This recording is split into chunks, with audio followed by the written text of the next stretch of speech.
আমরা এখন আছি কই মহাখালী টিকা দেয় যে হাসপাতাল ওইখানে আছি। আজকে নাহিনের 3য় ডোজ ছিল, আমরা আজকে 3য় ডোজ সম্পূর্ণ করলাম। আল্লাহ হাফ ছাইরা বাঁচলাম। মানে এটা নিয়ে খুব প্যারায় ছিলাম, আসা যাওয়াটা খুব কষ্ট। এটা নিয়ে খুব প্যারায় ছিলাম, এই যে এটা নিয়ে খুব প্যারায় ছিলাম আম্মু। এটা নিয়ে প্যারায় ছিলাম।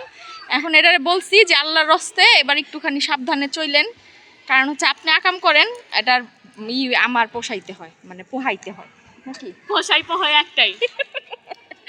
আল্লাহ বাঁচাইছে। এই আজকেই শেষ, আর আসবো না এখানে। এই হচ্ছে আমি দেখাই, এটা হচ্ছে পেছনের বিল্ডিংটা।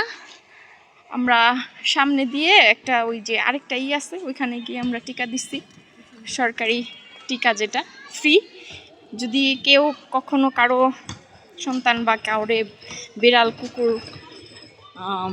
কামড় দেয়, এখানে নিয়ে আসবেন, একদম ফ্রি টিকা দেওয়া দেয়, কোনো টাকা লাগে না, শুধু 10 টাকা দিয়ে একটা টিকিট কাটতে হয়।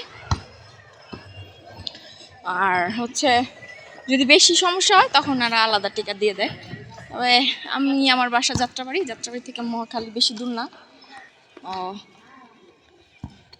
যাত্রাবাড়িতে ওই টিকাটা দেওয়া যায়, কিন্তু ওইখানে টাকা অনেক বেশি নেয়, এজন্য আমি টাকা বাঁচানোর জন্য এখানে এসে দিয়েছি। টাকা তো বাঁচতেছে, কিন্তু পরিশ্রম তো হইতেছে যে বেশি। সমস্যা কি, একটু ঘুরলাম, এই যে মজা করলাম। হ্যাঁ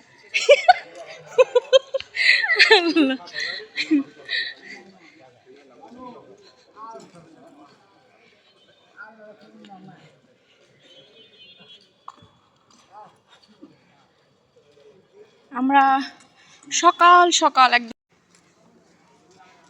এই যে এটা হচ্ছে ওই যেটার মধ্যে টিকা দেওয়া হয়। আল্লাহ, এই যে এখন আমরা চলে যাব, আমাদের কাজ শেষ।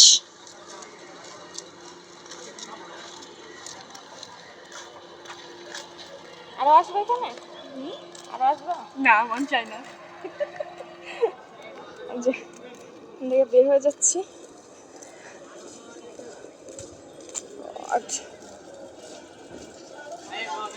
রিক্সা না,